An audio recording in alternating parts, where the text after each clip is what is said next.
Warahmatullahi wabarakatuh. Alhamdulillahi rabbil alamin. Wabihi nasta'inu ala umurid dunya waddin. Wassalatu wassalamu ala ashrafil mursalin Sayyidina Muhammadin wa ala alihi wa sahbihi ajma'in. Subhanaka la ilma lana illa ma 'allamtana innaka antal alimul hakim. La haula wa la quwata illa billahil aliyyil azim. Kaum muslimin muslimat jemaah salat subuh rahimakumullah. Di dalam sebuah hadis baginda Rasulullah sallallahu alaihi wasallam menjelaskan, yaitu siksaan Allah terhadap orang yang melakukan perbuatan ini. Jadi siksaan Allah kepada orang yang melakukan perbuatan ini. Apakah perbuatan itu?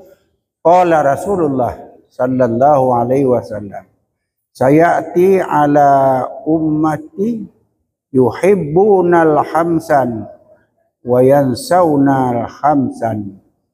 Nanti kata Nabi akan sampai satu peristiwa keadaan terhadap umatku di mana umatku itu cinta kepada yang lima dan lupa dengan yang lima. Cinta kepada yang lima, lupa kepada yang lima. Sekarang kita melihat apakah memang benar itu ada, apakah sudah sampai atau belum. Apa dia yang pertama? Yuhibbunal qusur. Mereka itu pada umumnya cinta, senang kepada kedudukan. Apalagi kalau mereka itu akan berebut mencari jabatan, itu macam-macam usaha. Macam-macam usaha mereka tembus, yang penting mereka berhasil. Apakah itu benar, apakah itu salah, yang penting dapat. Banyak kadang-kadang bapak-bapak dan ibu-ibu, orang demi mendapat jabatan dan kedudukan, menuhankan dukun, tabib, tukang ramal, tukang tenung. Dia percaya benar-benar kepada apa yang dikatakan oleh dukun-dukun tersebut. Nabi mengatakan, man ata arapan fasa'alahu an say'in. Barang siapa datang kepada orang pintar, ini istilahnya orang pintar, orang yang tahu itu dukun, tabib, tukang tenung dan tukang ramal. Fasa'alahu an say'in. Bertanya dia tentang sesuatu. Bagaimana aku nih kira-kira bisa berhasil dah? Oh bisa, syarat ini. Kita percaya, yakin kita dengan apa yang dikatakan, lam tuqbal salatan arba'ina yauman, tidak diterima oleh Allah salatnya selama 40 hari.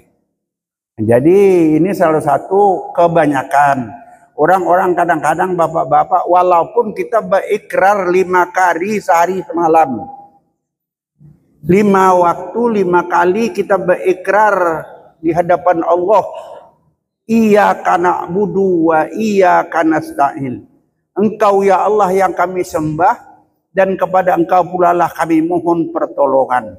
Kan itu ucapan kita setiap kali salat. Tapi kadang-kadang kita lupa dengan ini, kita tinggalkan aja. Pergi sini, pergi sana, pergi sini, pergi sana. Akhirnya mereka ini salah jalan. Minta sesama kita nih apalah adanya bapak-bapak. Minta kepada Tuhan aja. Kalau Allah berkata, iza arada say'an ayyakula lahu kum fayakun. Bila kamu minta kepada aku senang, aku terima. Begitu kau minta, kau terima. Tapi kalau minta kepada seorang belum tentu, itu iblis, Pak. Setan yang punya kerja ini. Jadi oleh karena itu kita menghindarilah kalau kita meminta. Wayan saunal kubur. Mereka lupa dengan kubur, bahwa mereka itu merasakan bahwa kehidupan mereka ini selama-lamanya. Mereka lupa bahwa hari ini mereka ada di Masjid Al-Huda untuk melaksanakan salat subuh berjemaah. Mungkin besok atau lusa atau hari ini kita kembali menghadap Allah. Ada tak kita yang tahu? Tidak tahu kita. Allah tahu itu. Bapak-bapak dan ibu-ibu, dalam satu riwayat, kalau kita ini 40 hari lagi akan meninggal dunia, Malaikat maut itu udah tahu kita, si A, si B ini 40 hari lagi akan meninggal. Bila kita berjalan dipanggil, dia tidak manggil, oh fulan, oh sebulan, oh Pak Haji, oh ini tidak. Tapi hai jenazah, hai mayat. Ini kita dipanggil mayat, memang kita tidak dengar. Kalau kita mendengar, alhamdulillah, mungkin kita beramal beribadah sebanyak-banyaknya. Tapi kita tidak dengar apa yang dicakap, kita dipanggil nih. Di antara kita yang ada ini siapa yang dipanggil? Wallahu a'lam, tidak tahu kita. Apakah Bapak yang mendengar yang dipanggil atau saya yang ceramah dipanggil? Kita tidak tahu itu. Itu urusan Allah semata-mata. Nah, jadi oleh karena itulah Bapak-bapak dan ibu-ibu, kita jangan mintalah kepada dukun, kepada tabib, ya, mintalah kepada Allah. Kemudian wayansunal mala, mereka cinta dengan harta. Kadang-kadang bapak-bapak dan saudara-saudara, harta banyak itu bukan beruntung. Orang-orang yang banyak harta, menumpuk-numpuk harta aja itu, kadang-kadang banyak harta banyak utangnya Pak. Bila dia mati nanti, sementara utang dia banyak, amal ibadah dia banyak, amal ibadah ini diambil oleh hutang nanti, akan diambil hutang nanti. Kalau ada bersisa, ya bersisalah. Di dalam surah Yasin ayat 65 dikatakan, al-yauma nakhtimu ala afwahihim wa tukallimuna aydihim wa tashhadu arjuluhum bima kanu yaksibun. Satu saat nanti apabila kamu sudah meninggal dunia, kita dikumpulkan di satu tempat yang sangat luas namanya padang mahsyar. Kita dipanggil nih. Semua kita mendapat giliran panggil semua. Bila kita dipanggil itu bapak-bapak dan saudara-saudara ditanya oleh Allah, wa an malihi min aina iktasabahu wa fima anfaqahu. Harta kau banyak-banyak itu 2 triliun di mana kau dapat? Berapa gaji kau sebulan? Berapa hasil? Dipertanyakan. Yang menjawab mulut terkunci rapat waktu itu. Al-yauma nakhtimu ala afwahim, mulut terkunci rapat, tidak bisa bercakap. Wa tukallimuna aydihim, hanya yang melapor kepada Allah itu adalah 2 tangan. Ini kata tangan. Wa tashhadu arjuluhum, menjadi saksi 2 kaki, bima kanu yaksibun, dengan apa yang telah kau lakukan. Nah, kita percaya Bapak-bapak, masa bisa tangan berbicara? Itu yang menilai kita. Kalau Allah itu apa aja bisa semua terjadi. Tangan ini yang berbicara, kenapa? Mulut tak bisa bicara. Karena mulut ini pembohong.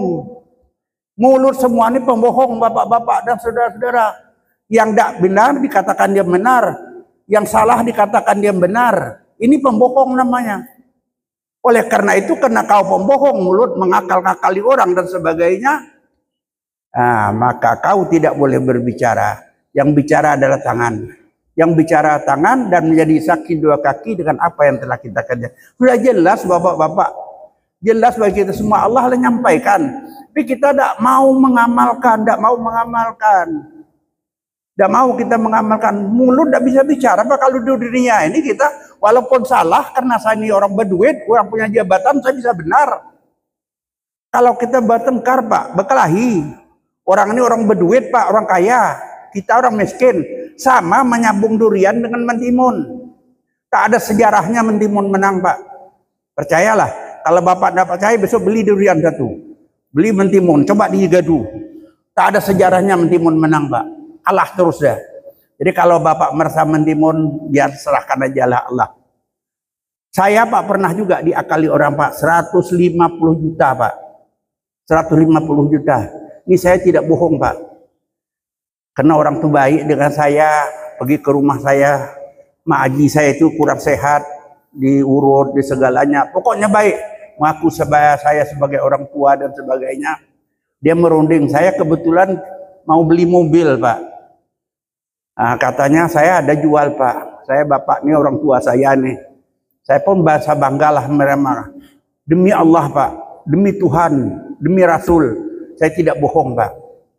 Saya berangkat besok. Kalau Bapak mau saya. Kalau perlu Bapak ikut saya. Begitulah menguatkan keyakinan saya. Karena saya ini dibawa, ini yakin tak mungkin saya pergi. Karena Mak Haji saya bilang sakit. Kamu aja percayalah saya. Macam-macam sumpah dia. Tapi ternyata Pak, sampai berapa? Tidak ada sampai sekarang. 1 rupiah pun tidak ada uang saya kembali Pak. Mobilnya tak ada, uang pun hilang. Ada yang lapor aja Pak ke sana ke ini. Saya bilang, belum tentu yang lapor itu saya benar Pak. Bisa saya salah nanti uang saya habis lagi, tambah lagi. Baik-baik sih diam saja. Nanti kalau benar-benar ini hak saya, insya Allah saya terima nanti. Dia nanti akan membayar dengan saya Pak. Bohong nih saya, enggak apa-apa, enggak masalah saya. Tapi satu saat dia nanti akan mengembalikan dengan saya.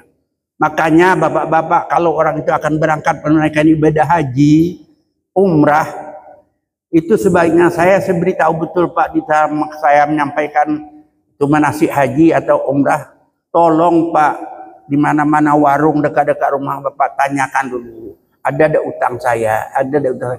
Ya walaupun kadang-kadang utang ini Pak, kalau 1.000, 2.000 itu bisa lupa kita. Tapi kalau 1 juta, 2 juta itu bohong tuh kalau lupa dia. Mungkin ada yang 1.000, 2.000 kita lupa, ada enggak? Ada nih Pak Haji, ini utang Pak Haji ada 1.000 nah, kita bayar Pak. Karena kita anggap aja pergi mati nih Pak. 10 jam dari Batam Pak ke Jeddah itu. 10 jam Pak. Bayangkanlah. Kalau Allah menghendaki, tapi mudah-mudahan tidak terjadi pada keluarga-keluarga kita demikian Pak. Oleh karena itu yuhibbunal mal, cinta kepada harta. Dia kalau orang yang banyak cinta harta ini, dia prinsip H3 Pak. Kalau orang cinta dengan harta ini, cintanya itu prinsipnya H3. Halal, haram, hantam aja.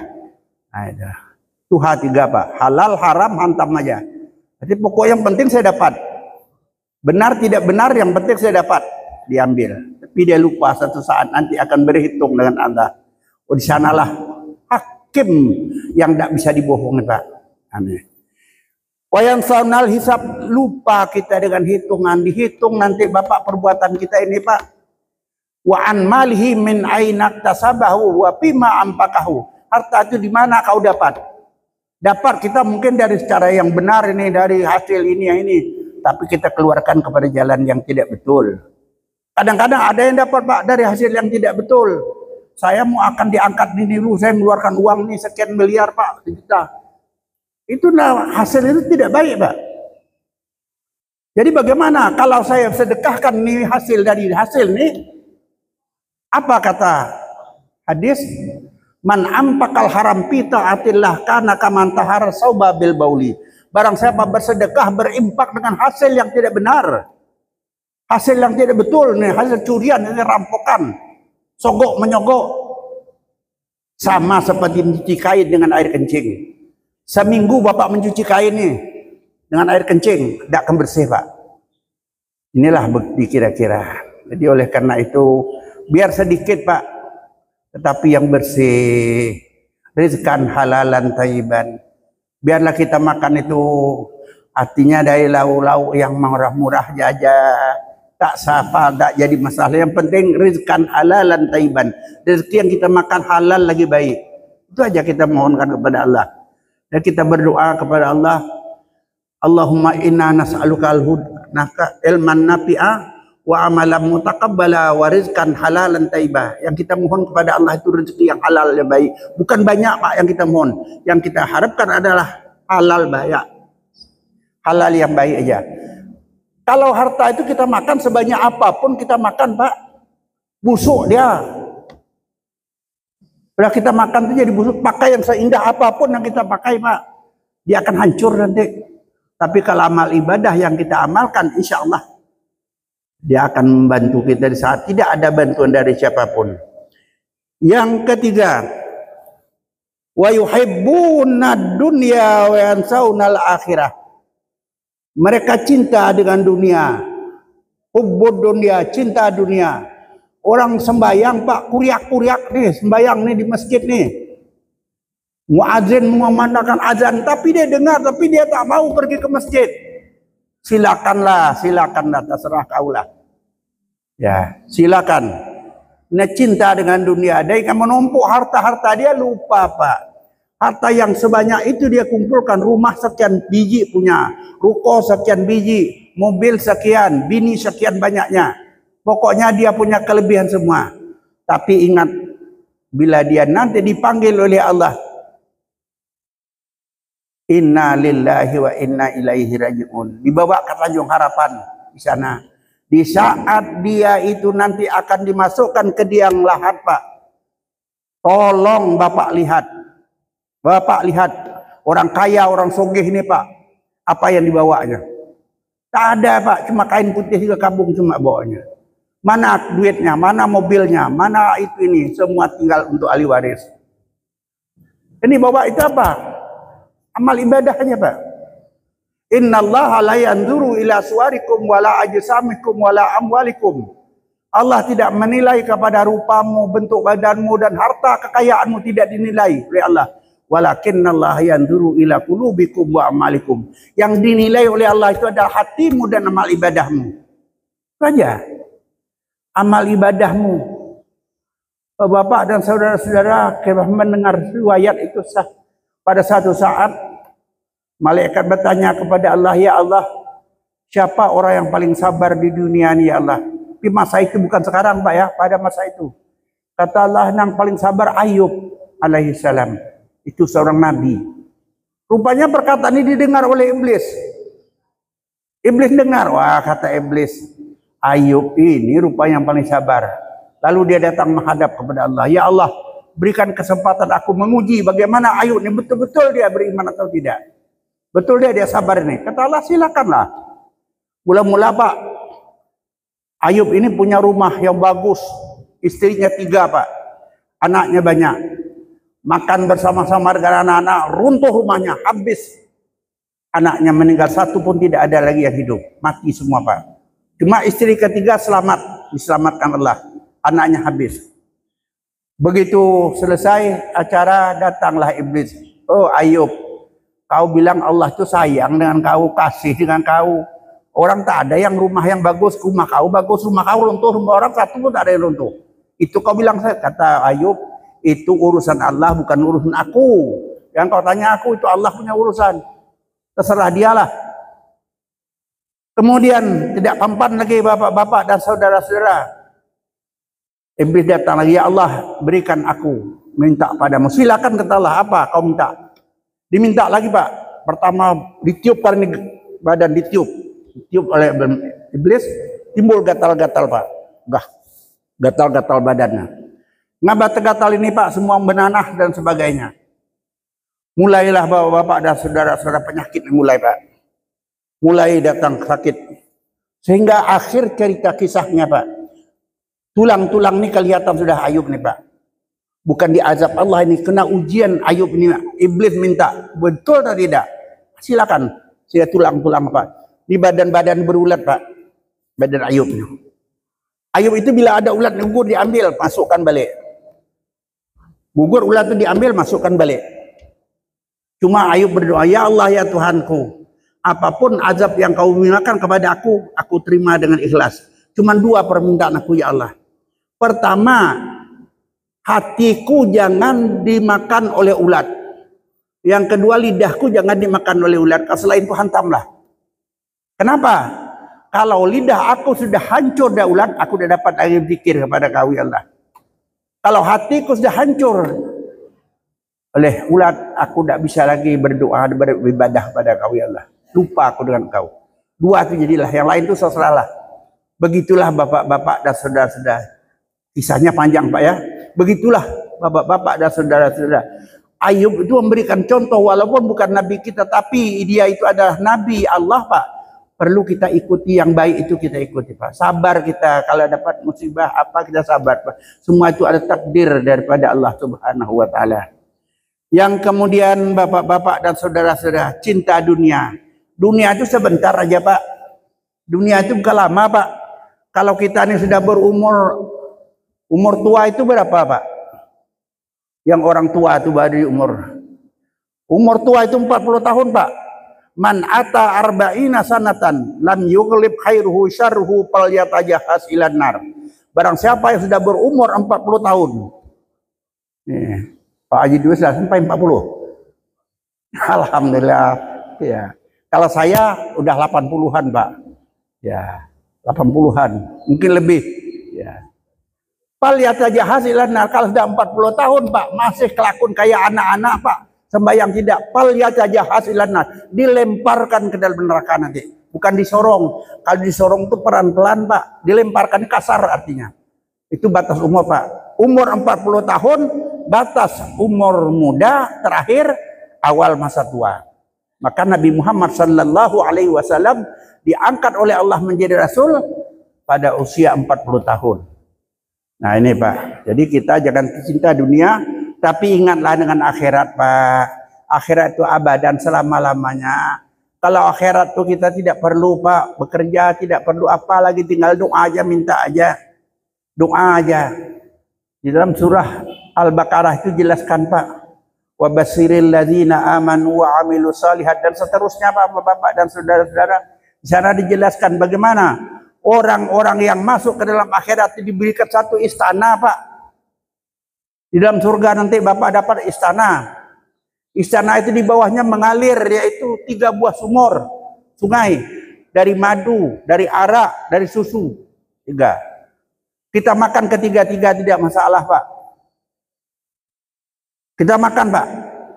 Nanti kita minta ingin makan buah-buahan, begitu berdoa datang buah-buah langsung datang. Istri kita berapa orang Pak? Istana kita itu nanti 70 kamarnya Pak. Ini untuk kita semua nih Pak. 70 kamar untuk bapak-bapak tadi. Satu kamar 70 ranjangnya Pak. Satu ranjang 70 bantalnya Pak. Satu bantal 70 bidadari yang baring. Itu istri bapak berapa juta banyak. Ini diberikan, kalau di dunia cukup satu aja lah. Jangan lagi nambah-nambah. Ini kadang-kadang tidak tahu punya kawan masih juga diunting terus. Dia punya kawan nih, aduh. Sebab kata Nabi, kalau kau melihat seorang perempuan yang timbul selera kau dengan perempuan itu, kalau dipandang dari depan tuh iblis ganggu Pak. Melihat cantiknya bukan main. Kalau lihat dari belakang, waduh, goyang muridnya bukan main lagi. Ini cantik bini si anu nih. Kata Nabi, kalau kau melihat itu, silakan kau balik ke rumah. Kau lihat bini kau. Apa yang ada di orang perempuan yang kau katakan cantik itu pasti ada di bini kau. Kayak kalau bapak-bapak nih coba teraih. Ada tuh bapak-bapak dan saudara-saudara. Jadi inilah istri kita, inilah. Itu godaan-godaan dan rayuan Nabi, bapak-bapak dan saudara-saudara. Wayan saunal akhirah, lupa kita. Akhirat itu Pak. Banyak bini kita Pak, bukan satu lagi. Berjuta-jutaan bini kita. Bagaimana umur kita? Umur kita itu abadan selama-lamanya Pak. Selama-lamanya.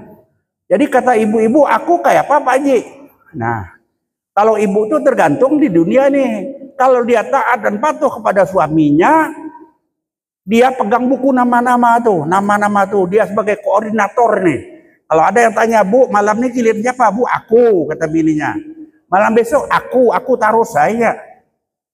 Nanya taat kepada suaminya Pak. Tapi kalau dia melawan kepada lakinya, lakilah disuruh itu, dimamai segalanya. Dia jadi security di luar, tidak boleh masuk ke dalam. Lakinya begalut orang bini yang banyak tuh. Nang bini nang di dunia ini Pak, jadi penonton di luar tidak bisa. Kenapa? Karena dia melawan kepada lakinya.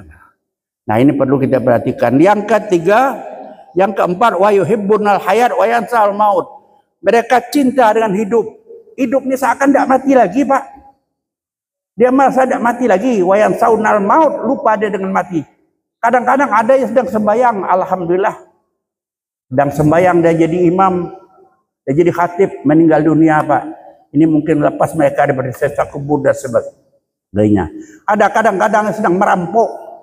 Kadang itu ini azab Allah yang akan diterima. Dia lupa Pak. Wa yansaunal maut. Tanda-tanda mati itu Pak. Malaikat Jibril Azrail datang kepada Nabi Musa. Assalamualaikum ya Musa. Kalamullah. Kata Musa, waalaikumsalam. Tafadhal, silakan masuk.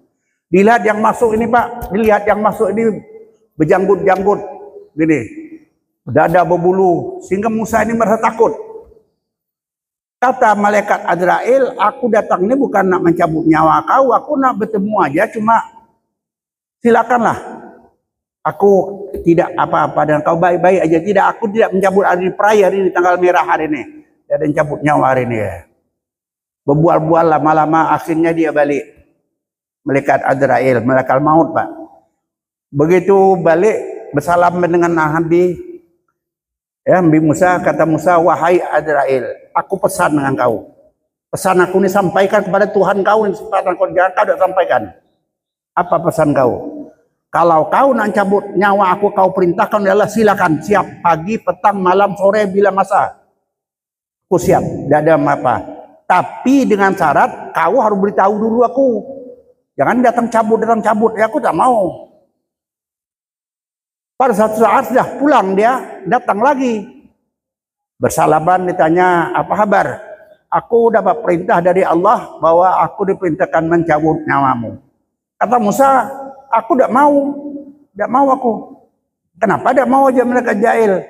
Dulu kan di sini kau janji dengan aku. Kalau kau mencabut nyawa aku siap. Tapi di kabar itu, kau tidak datang berhabar dengan aku. Cabut nyawa kau hari ini. Tak mau aku, kata Musa. Ini kalau Nabi masih bisa Pak melaporkan. Kalau kita tak bisa, kalau datang matilah ukurannya.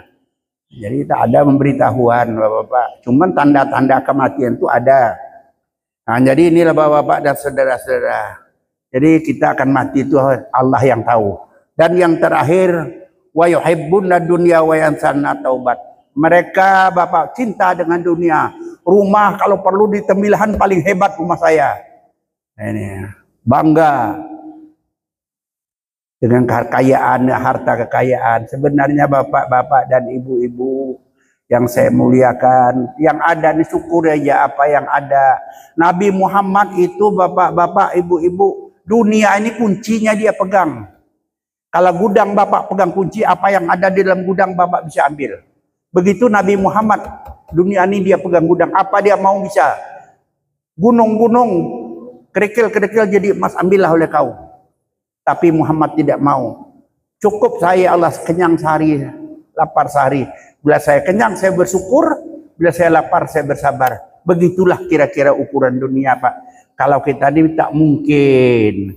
Tapi mungkin kita dapatlah berbuat dengan contoh-contoh yang seperti ini. Kita mengamalkan. Cukup ya aja apa yang ada. Yang penting bapak-bapak. Bagaimana ingin jadi orang kaya?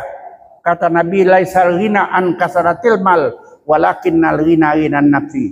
Bukan dinamakan orang kaya, orang banyak harta, segala-gala banyak, bukan kaya. Walakinnal ghina ghinan nafsi. Orang kaya itu adalah kaya diri. Walaupun sekilo sehari beli beras Pak, lauk hanya pucuk ubi, pucuk kangkung aja ikan asin.